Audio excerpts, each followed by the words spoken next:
I used to think everything was perfect between us. I mean, who wouldn't? We had the kind of life that made people jealous. Good jobs, a cozy apartment, shared Netflix nights. But lately, something's been off. You know that feeling when you're waiting for a text that never comes? Or when he suddenly pulls his phone away like it's a secret vault? Yeah, that. Hey, what's up? I asked one evening, watching him scroll through his phone like it was the most important thing in the world.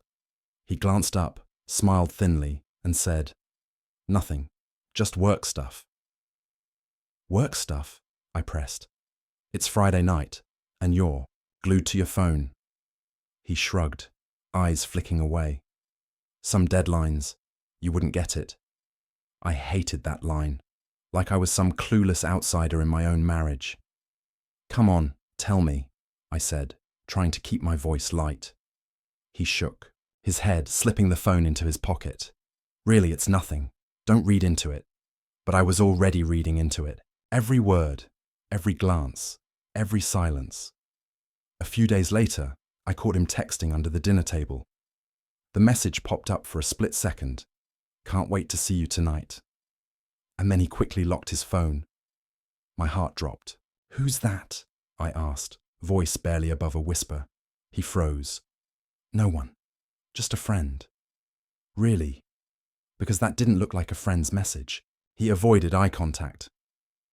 You're overthinking. Am I? Maybe. But why the secrecy then? I tried to brush it off, telling myself I was imagining things. Maybe he was stressed, or maybe I was just paranoid. But late-night calls started becoming more frequent. Calls he'd answer in hushed tones or walk out of the room for. One night I asked, "Are you seeing someone else?" He laughed, sharp and bitter. Seriously, after everything? I felt my throat tighten. Then why all the secrets? Secrets? I'm just trying to keep some privacy. Since when did you need privacy from me? He didn't answer. That's when the coldness started creeping in. Not the fiery fights, but the silence, the distance. Do you still love me? I whispered once in the dark. He sighed. I don't know what you want me to say. Those words haunted me. I kept replaying them in my head. Then came the day I found it, the message, left open on his phone screen when he left it on the kitchen. Counter. Can't wait to see you. You make me forget everything. My hands shook. I wanted to close the phone, to deny it was real, but I couldn't look away. I texted him from my own phone, pretending to be someone else. Tonight, his reply was instant. Yes, tonight. I stared at the screen, feeling like the floor had dropped from beneath me. Later that evening, I confronted him. Who's this? I asked, holding up his phone. He looked away. I told you, it's nothing. Nothing, I laughed bitterly. Is that what you call cheating? He finally looked at me, eyes tired but defensive. I'm sorry, it just happened. Just happened? I shook my head, voice breaking. You don't just accidentally cheat on your wife. He didn't say anything. For a moment, all I could do was stare at him, searching for any sign that he cared, any spark of regret. But all I found was emptiness. That night, I lay awake wondering how long this had been going on. Was I blind? Was I not enough? Why didn't you tell me? I finally whispered into the dark. He didn't answer. I felt torn between anger and heartbreak. I wanted to scream, to run, to break something. Instead, I just cried. The next morning, he acted like nothing had changed. Can we talk? I said, hoping for honesty. He rubbed his temples. I don't know if I'm ready. Ready? For what? To fix this. He looked at me, conflicted.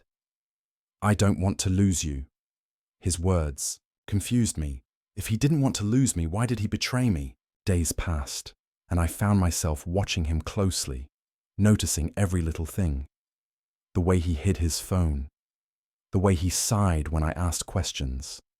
The way he avoided my eyes. I kept telling myself to trust him, But deep down, I knew the cracks were growing. One night I caught him laughing at a text. "Who's making you so happy?" I asked. "Nothing," he said quickly. I pressed, but he shut down. That's when I realized I was losing him, and I didn't know how to stop it. I wanted to believe he'd come back to me, but the silence said otherwise. I felt like I was drowning in a sea of doubt, desperately searching for a lifeline. And the worst part? I didn't know if I could ever trust him again. I never thought I'd be the one holding the proof that shattered everything. The hotel receipt slipped out of his jacket pocket when he wasn't looking. I saw it lying there on the floor and froze. My hands trembled as I picked it up. "Why is this here?" I asked, voice cracking. He looked at me like I was crazy. "What are you talking about?" This hotel receipt from last weekend. Who were you with?" He swallowed hard. "It's not what you think." "Not what I think? It's a receipt for a hotel you didn't tell me about. Last weekend." He sighed, pinching the bridge of his nose. "Okay. Yes. I went to meet someone." "Someone? Who? Tell me the truth now." He avoided my eyes. "I didn't mean for it to happen." "Didn't mean to what?" "Cheat on me." His voice dropped. "I'm sorry, it just happened." "Just happened? You expect me to believe that?" I laughed bitterly, tears welling up. "How? By accident." He looked miserable, but I couldn't let him off the hook. "How long? How many times?" He shook his head. "Not that many. Please don't make this harder." "Harder? You destroyed us. Don't tell me how hard this is for you." The silence between us was deafening. I wanted to scream, but all I could do was shake. "Why didn't you tell me?" I whispered. He glanced away. I was scared. Scared? Of what? "Losing you." "That's rich," I spat. "You already lost me." He reached out, but I stepped back. "Don't." I felt like the ground beneath me had cracked open, swallowing everything we built. "Do you even love me?" I demanded. His eyes filled with tears. "I thought I did." "That's the problem, isn't it? You thought." He swallowed hard. I was confused. "I'm sorry." "Sorry doesn't fix this." My voice shook with rage. "I trusted you. I believed in us." He looked down, ashamed. "I messed up." "Yeah, you did." I paced the room, my heart pounding. All those late nights, secret texts. Was that her? He nodded slowly. "Yes." "Why didn't you tell me? Why lie?" "Because I was ashamed." I stopped and faced him, eyes burning. "Ashamed? You should be." "I know. Do you even realize what you've done to me?" He swallowed. "I'm sorry." "Sorry isn't enough. How do you expect me to move on?" "I don't know." His silence crushed me. I wanted answers but got nothing. "Remember when we promised?" "Each other honesty," I said bitterly. "Was that all a lie?" He looked away. "No, I just..." "Just what?" "Couldn't keep your promise." He shook his head. "I'm so sorry." I felt tears sting my eyes. "I can't do this." "What do you want from me?" "Honestly, I want you to leave." He looked stunned. "Leave?" "Yeah, maybe if you're not here, I can start to heal." He swallowed hard and nodded. "I understand." The room felt cold, emptier than ever. Days passed with barely a word between us. Every glance was a battle. I wanted to hate him, but part of me was still broken and needed him. One night, I snapped. "Why won't you fight for us?" I shouted. He looked tired. "Because I don't deserve to." "That's not for you to decide." "It is." I wanted to scream, to make him feel the pain he caused. "Do you even regret it?" I demanded, his voice cracked. "Every single day." But regret felt meaningless when trust was gone. We exchanged cold looks, the silence stretching. "I can't fix this," he whispered. "I don't want to fix this," I said. Our home, once filled with laughter, was now a battlefield of silence and shattered dreams. I found myself replaying every moment, every smile, every lie. Was I blind? I asked no one. How did I miss the signs? The late texts, the hidden calls, they all screamed, but I was deaf. I remembered the nights he came home late, smelling like perfume that wasn't mine. I wanted to confront him, but I was scared of what I'd find. And now I had. The truth hit me like a fist, raw, painful, unforgiving. How could you do this? I whispered to him one last time. He looked away, unable to answer. I felt my heart break in a way I never thought possible. You broke us, I said softly. He nodded, tears streaming down his face. Maybe this is the end, I said. He didn't argue, and for the first time, I realized some cracks never heal. It's everywhere now, I said, sinking into the couch. I can't escape it. My best friend Kira rubbed my back. People are talking, but screw them. What matters is you. I shook my head. It's not just gossip. My own family knows. Mum called today, said they're disappointed. Kira's eyes darkened. Disappointed. In him, or you. Both, I whispered. Like I'm the one who broke our vows. She sighed. Vows don't mean much when trust is gone. I stared at the framed wedding photo on my shelf. Us, smiling, so sure. Now it felt like a lie staring back at me. Remember when you said, "You wanted to forgive him?" Kira asked softly. I thought I did, I admitted. But every time I try, I remember that message, that hotel. Have you talked to the therapist again? I nodded. Dr. Harris said, I need to let myself feel everything. The anger, the sadness. But it's exhausting. I get that, Kira said. Sometimes I think revenge would be easier than forgiveness. Me too, I whispered. I keep imagining confronting that woman. Kira's face tightened. She's just a piece of the puzzle, not the whole picture. But she's with him, I snapped. How could he do that to me? Because he's broken, Kira said gently. Not because you weren't enough. I clenched my fists. I still love him, but I hate him more. That's normal, she said. You're caught in between. That night, I lay awake obsessing over the affair partner. Who was she? What did she say? Did he love her? Or was it just lust? I googled her name, Sarah. She worked at an animal clinic. Pictures showed a sweet smile, soft eyes, everything I wasn't. I scrolled through her Instagram, feeling sick. Friends congratulated her on the engagement. That should have hurt less, but it tore me apart. Why her? Why not me? Maybe because he wanted someone who wouldn't question. Him, I muttered. The next day, I sat in Dr. Harris's office, clutching my hands. Tell me about your thoughts, she encouraged. I'm stuck, I confessed. I want to scream, to fight, but also to forget, she nodded. Healing isn't linear. It's okay to feel torn. I hate that I still check his social media, I said. Like I'm waiting for a sign. Dr. Harris smiled kindly. That's called hope. It's part of grieving. I wanted to believe I could get through this. But some nights, I couldn't breathe. Do you think I'll ever trust again? I asked. Only if you give yourself time, she said. Back home, Kira called. I'm coming over, she said. You're not alone. Her visits became my anchor. Late night talks, wine, and shared tears. One night, after Kira left, I found myself staring at our wedding rings. I slid mine off, feeling the cold metal on my finger.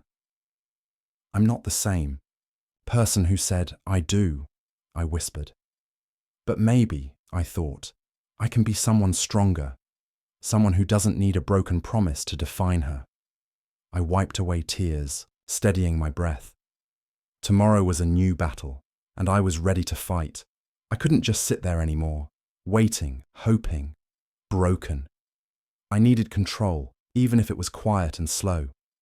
I started by gathering everything.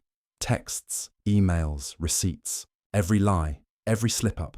I saved screenshots on my phone, printed some out. This will matter someday, I told myself. One evening, I confronted him, but not like before. I stayed calm. So, I said, flipping my phone to a text from Sarah. How do you explain this? He looked up, eyes wary. What's that? I held it out. Don't play dumb. He sighed. We were over. I thought you knew. I laughed, bitter. Over? You didn't think to tell me. I didn't want to hurt you. Too late for that. He went quiet, and I did too, for a moment. But then I felt something new. Power. I stopped dressing like the person he wanted. I bought the leather jacket he hated, wore the earrings he said were too much. I danced around the apartment in heels, music loud. One night, he said, "Why do you even bother?" I smiled. Because I'm done hiding. At a friend's party, I wore red lipstick, the kind he said I shouldn't wear. When he tried to pull me aside, I shook my head. I'm here. Not for you. He frowned. But I didn't care. I reached out to old friends I'd lost touch with, the ones who reminded me who I was before us. We laughed, drank, and I realized how much I'd missed. Meanwhile, I kept digging into Sarah. Turns out, she wasn't as innocent as I thought. Did you know she lied about her job? My friend Jenna whispered. What do you mean? She said she was a vet tech. Turns out she just volunteers occasionally. Mostly she works at a bar. That explained the late-night calls I heard, the suspicious texts. I found out she's been with other guys too. Not the devoted girlfriend image I imagined. I sent her a message. Why him? I typed. Her reply was quick. Because he's rich and easy. I stared at the screen, cold fury rising. That's when the plan formed. I wasn't going to crumble. Not anymore. I started attending therapy again, but now with a purpose. To get stronger, clearer. Use your pain, Dr. Harris told me. Turn it into your fuel. I nodded. I want to. I found myself smiling more, not because I was happy, but because I felt ready. One evening, I saw him and Sarah at a cafe, laughing too close. I took a photo. Gotcha, I whispered. When I showed him later, his face darkened. You're crazy, he spat. Maybe, I said, but I'm not your victim. I was becoming someone new. Someone who didn't need his approval or lies. At dinner with friends, I told them everything, not hiding. You deserve better, one friend said. I'm starting to believe that, I replied. When he tried to call, I let it ring. My heart pounded, but I didn't answer. For the first time, I was putting myself first. He sat across from me, his eyes searching mine like he wanted answers I wasn't ready to give. You're acting like I don't exist, he said, voice low. I'm just tired, I replied, careful to keep my tone steady. Tired of what? Us. Of pretending, he sighed. We can fix this. Please, just talk to me. I looked away. What's there to fix? He leaned forward. I'm sorry. I messed up. Can't we move past this? Move past it, I repeated, voice sharper. You broke my trust. You broke us. Please don't shut me out. I'm not shutting you out, I said quietly. I'm protecting myself. His face fell. I don't want to lose you. You lost me the moment you lied. The room was thick with silence. Later, alone, memories flooded me. Our first date, his laugh, the way he held my hand like I was everything. But beneath those memories was a storm of anger and hurt I kept buried. I called my sister. I don't know what to do, she listened patiently. You're strong. You'll find your way. I feel so alone, I admitted. You're not. We're here. I reached out to Mom, but her voice was strained. It's hard for all of us, she said. But you need to think carefully. Think carefully, I snapped. About what? Staying with a man who betrayed me. She didn't answer. At night, I stared at the ceiling, heart aching but face calm. I was building walls, not to trap him, but to protect me. He left notes, apologies, promises, but I read them once and folded them away. I caught him watching me, eyes desperate. "What do you want from me?" I asked, one evening. "To make things right," he said. "It's too late." He nodded slowly. "I know." I felt tears prick, but I blinked them back. This war was silent but brutal.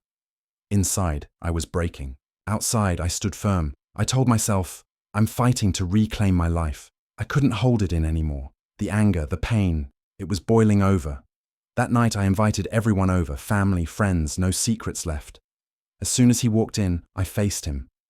"Do you have anything to say?" I asked, voice loud enough for everyone.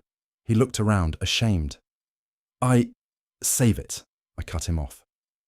"You lied to all of us," my sister gasped. "Is this about Sarah?" "Yes," I said, glaring at him. "He cheated, lied, destroyed everything," he tried to explain. "I made mistakes. I'm sorry." "Sorry?" I shouted.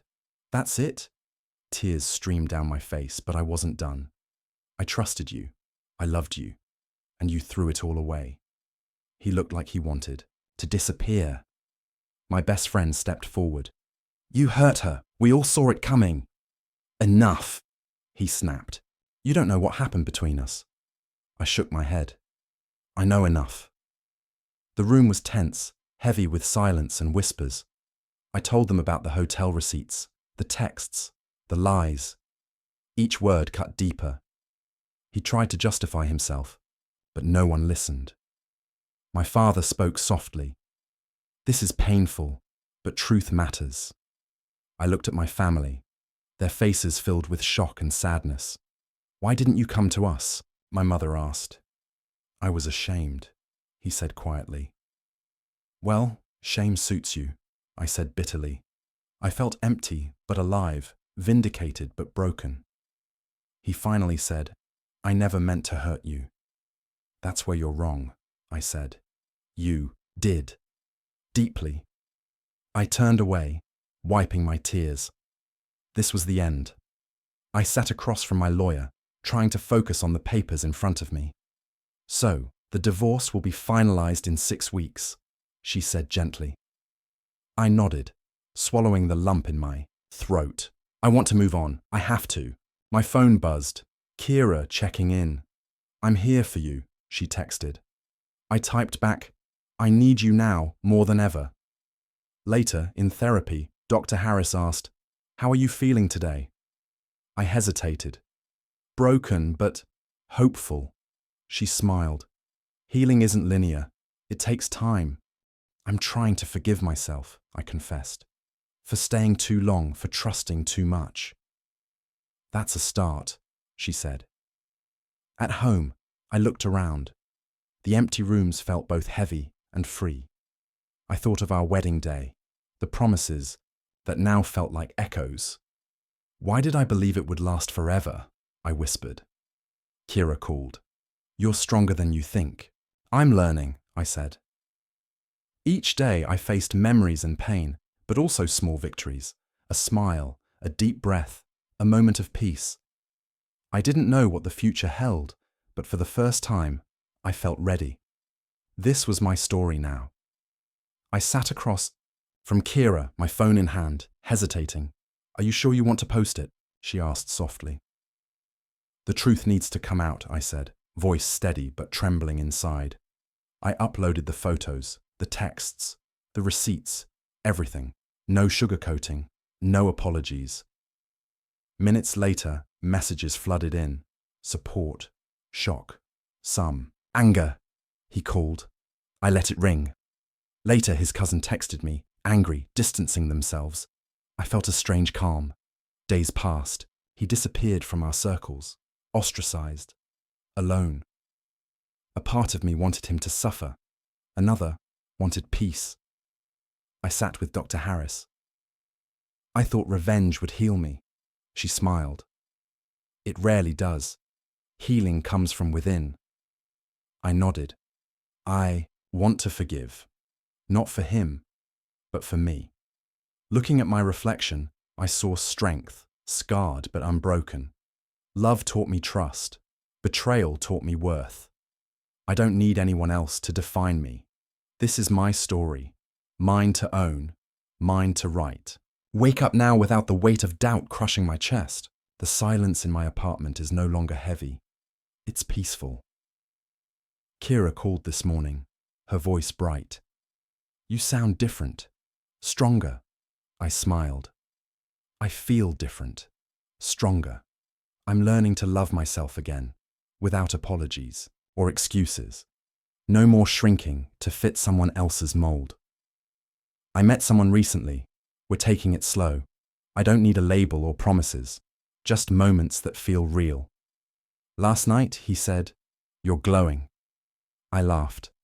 That's because I'm finally free. I looked in the mirror and saw not just scars, but growth, each one a chapter I own. I don't regret the pain. It taught me my worth. I'm not the same person who said I do. I'm someone wiser, braver, and whole. This is my story now, one of survival and hope, and I'm ready to write the next page.